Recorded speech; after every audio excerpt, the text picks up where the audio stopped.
এখন প্রথম কথা হচ্ছে সাধারণ মানুষের কাছে আমরা বোঝাবো প্রথমে যে শিল্পটা কতটা প্রয়োজন।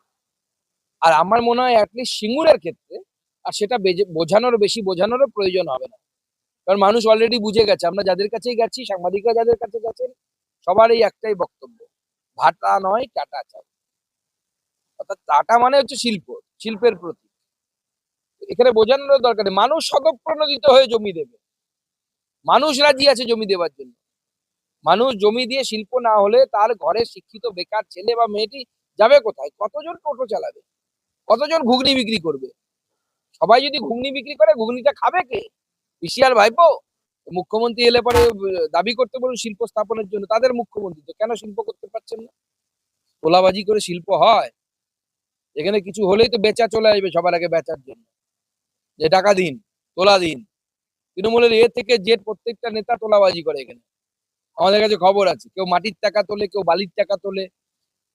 অবশ্য হুগলিতে বালিরটা বেশি, এই মাটিরটা বেশি চলে, বেশি টাকা তোলা হয়। সব তো এই করে বেড়াচ্ছে। এইভাবে শিল্প হয় না।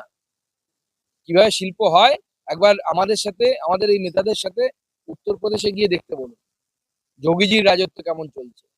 সেখানে ডিফেন্স করিডোর তৈরি হচ্ছে, তাহলে শিখতে পারবে। সুকান্ত মজুমদার নরেন্দ্র মোদীর সভায় যাওয়ার জন্য আমন্ত্রণপত্র বিলি করতে সিঙ্গুরে এসেছিলেন। সিঙ্গুরে এসে তিনি অত্যন্ত ভাট বকতে শুরু করেছেন। আসল উনি জানেন না কলকাতা থেকে দুর্গাপুর এক্সপ্রেসওয়ে এবং দিল্লি রোডের ওপর যেভাবে কলকারখানা 2011 পর হয়েছে তা উনি চোখে দেখতে পাচ্ছেন না। আসল ওনার চোখের নিশ্চয়ই দোষ আছে। চিকিৎসা করে হাই পাওয়ার চশমা নিলে এইসব কলকারখানা দেখতে পাবে। আর সুকান্ত মজুমদারের জানা উচিত, আমরা শিল্প বিরোধিতায় কখনোই ছিলাম না। আমাদের 3-4 ফসলি জমি জোর করে কেড়ে নেওয়াই ছিল এর প্রতিবাদ। সিঙ্গুরের বুকে নরেন্দ্র মোদী কেন, অনেক তাবৎ নেতারাও এসেছিলেন। সিঙ্গুরের মানুষের মনের যে চিঁড়ে, সে চিঁড়ে ভেজাতে পারেনি। আর সুকান্ত মজুমদার তো ছোটোখাটো লিডার, সে কোনোদিনই পারবে না। আর উনি বলেছেন বেচারাম মান্না গুন্ডা। জেনে রাখবেন, বেচারাম মান্না যদি গুন্ডা হতো তাহলে সুকান্ত মজুমদার নির্ভয়ে সিঙ্গুরে চলাফেরা করতে পারতেন না।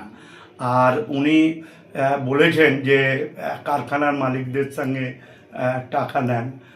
আমি দায়িত্ব নিয়ে বলছি, সুকান্ত মজুমদার যদি সত্যিকারই বাপের বেটা হয়ে থাকে তাহলে একটা প্রমাণ করে দেখাক যে কোনো কারখানার মালিকের সাথে তোলাবাজি করা হয়েছে। আসল ওদের ভাট যুক্তি। আর যাদেরকে বাড়িতে ওরা নেমন্তন্ন করতে যাচ্ছে তারা আমাদের আন্দোলনও ছিল না।